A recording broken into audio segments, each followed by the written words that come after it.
Okay, good evening mga ka-health. Nandito po tayo muli sa ating health journey na patuloy ko pong ibinabahagi ang aking pong mga success story regarding sa diet and exercise sapagkat napakahalaga po nito sa ating buhay. So, nung nakaraan ay tinalakay po natin na ang mga tao bukod sa hereditary at kanilang karamdaman, ito po ay maaari tayong magkaroon ng mga karamdaman na hindi natin inaasahan kahit wala tayong lahi ng ganong sakit. Subalit, ang nangyayari po kasi ay pag humihina ang ating immunity system ng ating katawan. So, pumapasok lahat ng mga karamdaman. Bakit po? Kasi bakit humihina ang immunity natin? Dahil sa mga maling pagkain, maling galaw, maling isipan, at maling pagkakakilala sa dapat kainin o yung maling lifestyle. Okay? So, pagka tayo ay nagkaroon ng mga karamdaman, iniisip natin, bakit tayo nagkaroon ng gano'n? Hindi mo nakikita na kung babalikan mo ay yan ay may kinalaman sa ating mga kinain. Sapagkat kung ang pagkain natin ay hindi tama, hindi rin tama ang ating lifestyle, magkakaroon tayo ng karamdaman. At pag nagkaroon tayo ng karamdaman sa near future, tayo po ay gagastos ng malaki sa mga gamot. At lalong-lalo na kung nasanay ka sa masarap na pagkain, hindi mo na ito matitikman sapagkat bawal na. So, bihira ang gumagawa ng prevention. Lagi na lang nasa cure. Pero, nais ko po sabihin sa inyo na pag humina ang immunity natin, papasok ang mga karamdaman. Pag na-stress tayo, papasok ang mga karamdaman.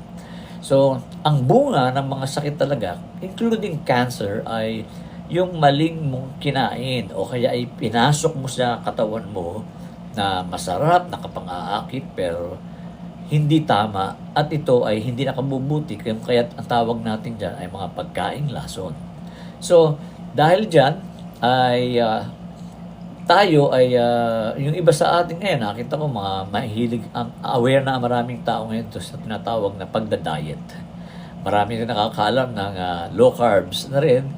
So, nagkakaroon sila ng kalinangan sa pagkain tama. Pero ang problema po kasi ganito, no? Lalo na kung ikaw ay nag-calorie deficit, nagda-diet ka, buhababa ang calories mo, bukod dun sa standard na 2,000, naging 1,500 o 1,300, ay papayat po tayo. Sa totoo lang, sasabihin ko po sa inyo, papayat tayo doon sa mababang calories ng katawan, yung deficit na tinatawag. Pero pagka ito ay hindi natin sinundan ng exercise, yung building muscles, lahat pong yan ay babalik uli sa dati. Sayang ang pagod mo. Kasi yung iba kasi nagda-diet hanggang isang taon lang yan. Pagkatapos yan, okay na ako uli. Hindi po. Kasi ang mga karamdaman po ay gumagaling naman yan. Kung tutuusin, reversible. Kung itatama mo lang ang lifestyle mo, itatama mo ang pagkain mo. Sapagkat pagka tayo ay nasa tamang pagkain na, yun ang problema, no? Wala tayong panahon para ito ay sundan ng exercise, workout, or muscle building. So, ano nangyayari? Bumabalik tayo sa dati. So, magkakaroon ka ng problema. Marami kang mga katanungan. Bakit bumalik sa dati? Nag-diet na ako. Kasi po, hindi natin monitor talaga yung mga klase ng mga pagkain. Kaya sa low carbs ay kinikilala yung mga pagkain na in or out para malaman mo na ito pala mga kinakain ko ay ito pala ay mataas ang sugar, mataas ang calories. Dapat hindi lang tayo tumitingin doon sa ang sarap niyan. Sana matikman kong kumain dyan. Ang sarap-sarap. Pero hindi mo alam, tayo ay naiingganyong kumain dyan sa mga magagandang restaurant na yan, sa mga authentic na yan, dahil nga doon sa offer, masarap. Pero yung sakit, wala na silang pakialam sa inyo doon. So, kakain tayo ng kakain, mag-i-indulge tayo. Tapos, ang bigat po nito, kapag tayo ay nag-diet, hindi natin ito sinusundan ng workout or exercise. Kasi pag pumayat kang bigla, katulad dati po, mataba ako, overweight ako, na-stress ako, pasukan lahat ng mga karamdaman. So, nung ako ay nag-calorie deficit, nag-low carbs ako, nag-decide din ako na mag-gym para sa cardio at para doon sa muscle building. Pag hindi mo ginawa ito, kasi pag ikaw ay pumayat dahil sa pagda-diet, low carbs, less ang carbs, less ang calories, ay papayat ka. Pero sa unang pagpayat po, sa calorie deficit, ay mumukha kang matanda kasi pumayat ka. So kasi lumalaw lang yung mga balat. Anong gagawin mo dyan? Pa-operahan mo pa ba? Hindi po, yan po ay workout na lamang para mabanat muli at para tayo ay manatiling malakas. Kapag tama ang ating pagkain, pag hindi tayo kumakain ng mga lason, mananatili tayong malakas at dapat gumagalaw tayo, nag-exercise upang maiwasan din ang ibang mga karamdaman na sadyang hindi mo inaasahan dahil sa kinain mo. Magtatanong ka, ano ba kinain ko? O sinare ko na po sa inyo, maraming maling pagkain ng mga Pilipino. Puro carbs. O, di ba? Pansit, kakain ng kanin, kakain ng spaghetti, pasta, lahat yan. Pizza, hamburger, okay yan, masarap yan. Pero, ang nakikita nila, bawal kumain ng taba, bawal kumain ng karne. Hindi nila nakikita na yung lahat ng pagkain nila, kung hindi matamis yun, ay walang sugar yun. So, nadadali tayo ng karamdaman. So, pag humina ang immunity, alam nyo, kaya nga ako nag-alkaline water ako kasi nga in the presence of acidity talagang papasok ang mga karamdaman at mahihina ang ating immunity kasi nga mali ang ating nakagis ng pagkain. Wala naman nagsasabi nung araw na wag mo kainin yan, hindi ka dapat kumakain yan, o dapat ang pagkain niya konti lang yan. Wala, nag-i-indulge tayo mula doon sa almusal, tanghalian, in between, mga merienda, dessert ay puro ang mga pagkain magbibigay sa iyo ng karamdaman. So, ano gagawin natin? So, kaya nga, ang akin po pinapresent dito ay diet and exercise. Yan, they go hand in hand sapagkat kapag ikaw ay pumayat na, na-reach na yung goal mo, pumayat ka, nagmukha kang bata, nagmukha kang high school. Pero minsan, yung iba, nagmumukha matanda kasi biglang payat, lalo lang mabalat. So, kinakailangan nito ay pina-follow up natin ang workout. Hindi pwedeng paghiwalayin ang diet at saka workout. Kasi nga po, napakahalaga na malaman natin na nasa pagkain po talaga ang problema ng mga karamdaman natin. Wala yan po doon sa gamot, wala yan doon sa namana mo lang, kundi kung ano ang kinakain po ng mga tao ngayon na diyan nagdudulot ng diabetes, komplikasyon sa diabetes, sa kidney, sa liver, at marami pang iba, sakit sa puso. Hindi yan dahil sa maybe overweight ka, at saka na-attract sa iyo ang mga karamdaman sapagkat ang mga kinakain mo ay hindi pampalakas ng immunity, kundi pampahina palalo.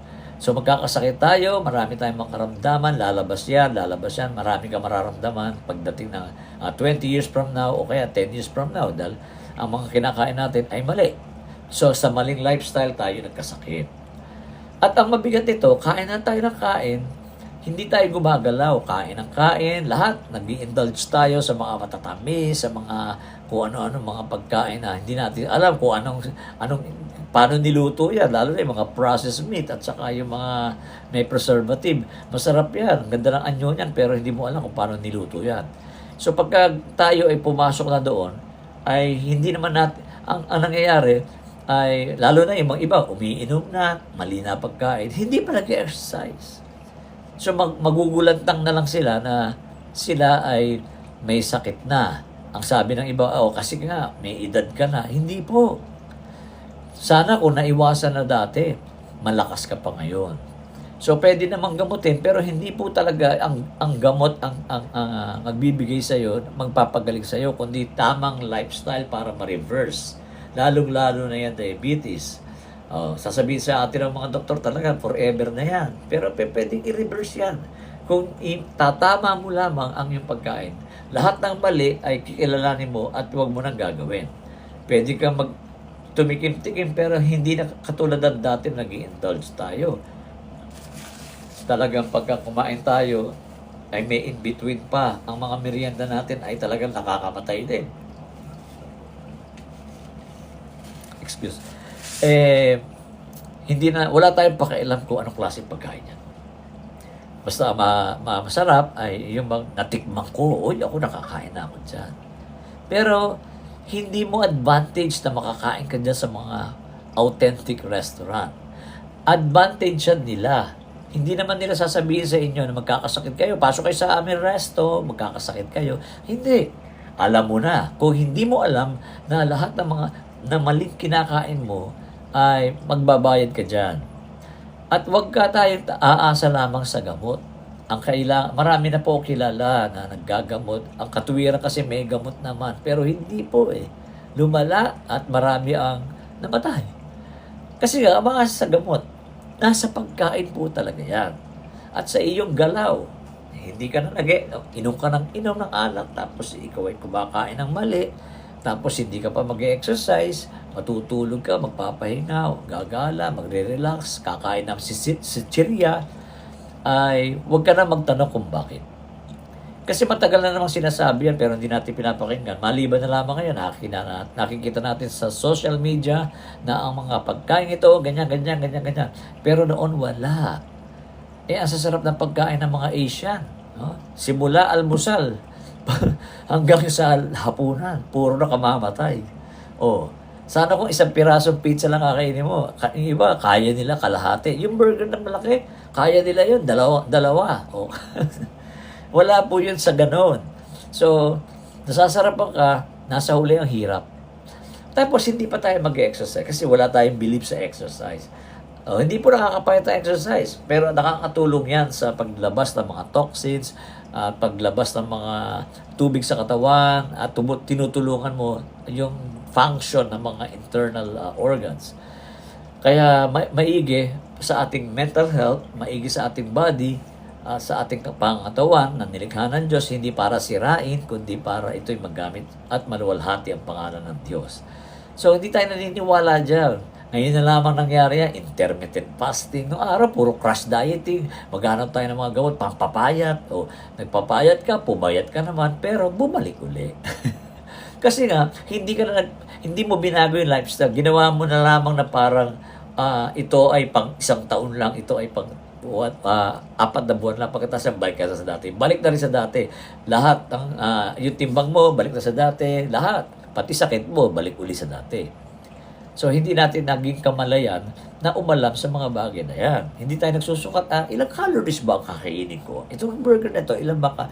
Hindi tayo ganon. Basta sa atin kung ano yung masarap. Yung mga tinatanggayan natin pagkain yan na hindi masarap, yun ang hindi lason eh. Yun ang nakabubuti. At yun ang mga gusto-gusto natin, yun ang nakasasama. Tapos hindi ka pa mag-exercise. Okay?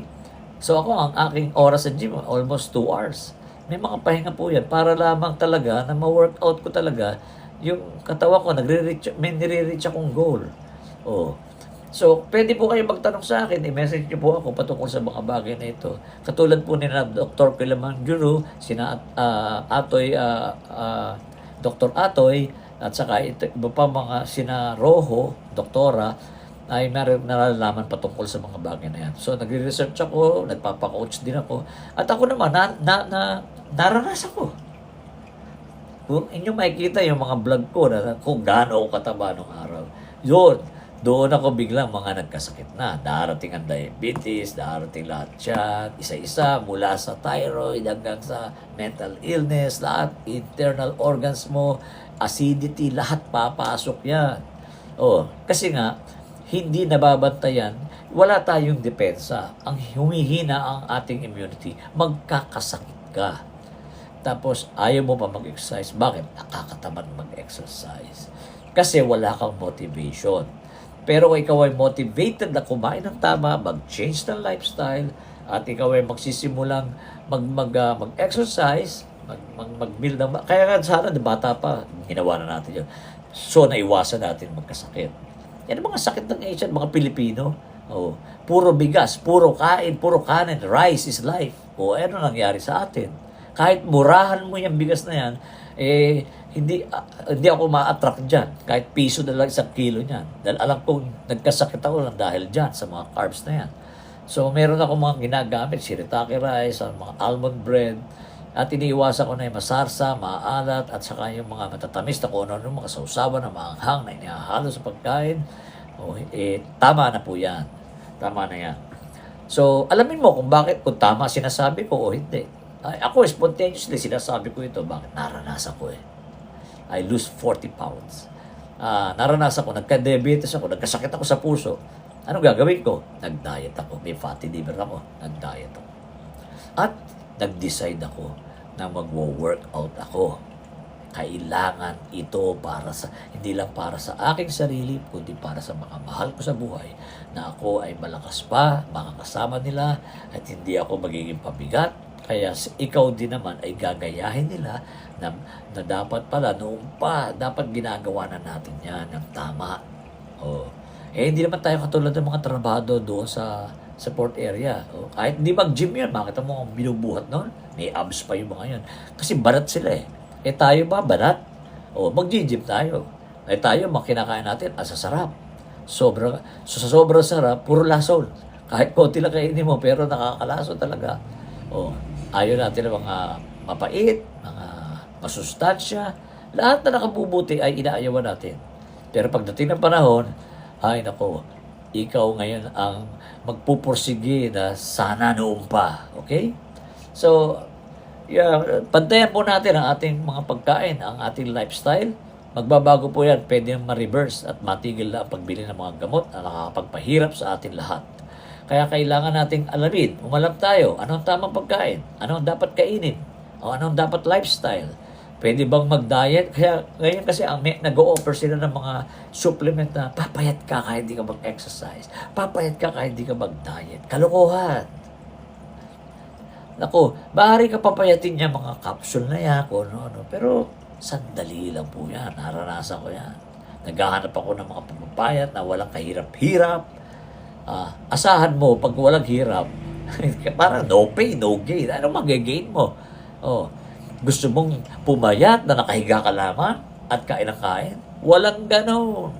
So, na-attract ka, bili ka naman, bili ka ng mga ganon. Hindi po totoo yun. Nasa pagkain po yan at nasa galaw at nasa panlaman ng pag-iisip mo at pag-unawa na ikaw ay magbabago ng tamang lifestyle, babalik ka sa tamang lifestyle para ang mga karamdamang ito ay lumayas na sa buhay natin. So, simulan nyo na po. Huwag nyo pong kakalimutan na mag-exercise o mag-gym o mag-cardio. Huwag na huwag po. Okay, hanggang dito lamang po. Maikli lamang ito.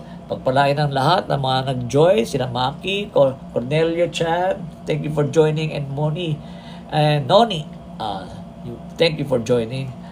Si Maki, thank you. Lagi po natin mga kasama ito ngayon. Shout out po sa lahat at pagpalain. Hanggang dito lamang po tayo. We love you. God bless you all.